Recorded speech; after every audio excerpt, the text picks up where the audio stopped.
মিলন হবে কতদিনে আজকের পর্ব নতুন টুইস্টে উত্তেজনা বেড়ে গেল। প্রিয় দর্শক, আজকের পর্বে গল্পটা আরও জটিল আর রহস্যময় হয়ে উঠেছে। শুরুতেই মামুনি এলাকে দেবজিৎ, জয়া আর কৌশিকীর পুরনো সম্পর্কের কথা খুলে বলে।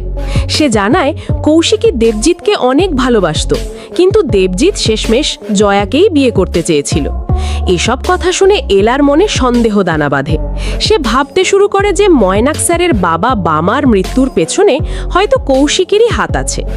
মামুনি অবশ্য এটা বিশ্বাস করতে চায় না, কিন্তু এলা নিশ্চিত যে কৌশিকী এখনো ছায়ার মতো এই পরিবারের বিরুদ্ধে ষড়যন্ত্র চালিয়ে যাচ্ছে। এদিকে রিমো বাজারে চা বিক্রি করতে গিয়ে প্রচণ্ড গরমে খুব কষ্ট পাচ্ছিল। তখন কৃষ এসে তাকে সাহস যোগায় এবং মুখ ঢেকে চা বিক্রি করার আইডিয়া দেয়, যাতে কেউ তাকে চিনতে না পারে। রিমো তখন নতুন উদ্যমে চা বিক্রি শুরু করে।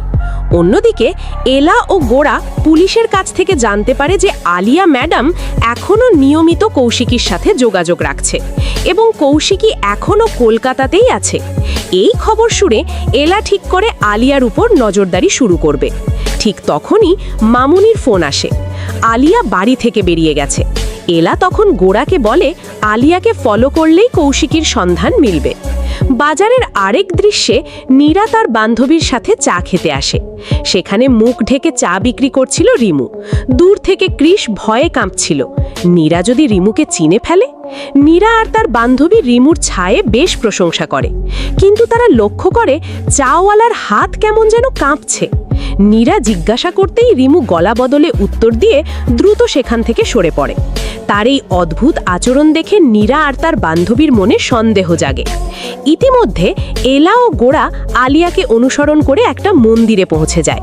সেখানে এক সাধু বাবা এলাকে রহস্যময় ভঙ্গিতে বলেন, লড়াই শুরু হয়ে গেছে, যাকে তুমি খুঁজছো সেই মন্দিরের ভেতরেই আছে। এলা তখন তার শাশুড়ি এবং ময়নাক স্যারের বাবার হত্যাকারীর সত্যটা জানতে চায়।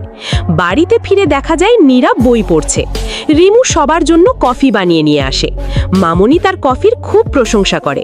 তারপর মামুনি নীলাকে জানায় যে শেখরের বাবা মা তাকে দেখতে আসছে। বিয়ের কথা শুনেই নীরা রেগে গিয়ে বলে সে এখন বিয়ে করবে না, বলেই নিজের ঘরে চলে যায়। সবশেষে সবচেয়ে বড় শকিং মুহূর্ত, এলা ও গোড়া বাড়ি ফিরে মামুনির ঘরে ঢুকে দেখে মামুনি মেঝেতে অজ্ঞান হয়ে পড়ে আছে। তারা ভয় পেয়ে মামুনিকে ডাকাডাকি করতে থাকে, কিন্তু কোনো সাড়া নেই। এই দৃশ্য দিয়ে আজকের পর্ব শেষ হয়। কেমন লাগলো আজকের পর্ব? কমেন্টে জানাও তোমার মতামত। কে মামুনিকে অজ্ঞান করলো, কৌশিকী নাকি অন্য কেউ? ভিডিও ভালো লাগলে লাইক, কমেন্ট আর শেয়ার করে দিও। পরের পর্ব সবার আগে দেখতে চ্যানেলটি সাবস্ক্রাইব করে বেল আইকন অন করে রাখো। ধন্যবাদ। দেখা হবে পরের পর্বে।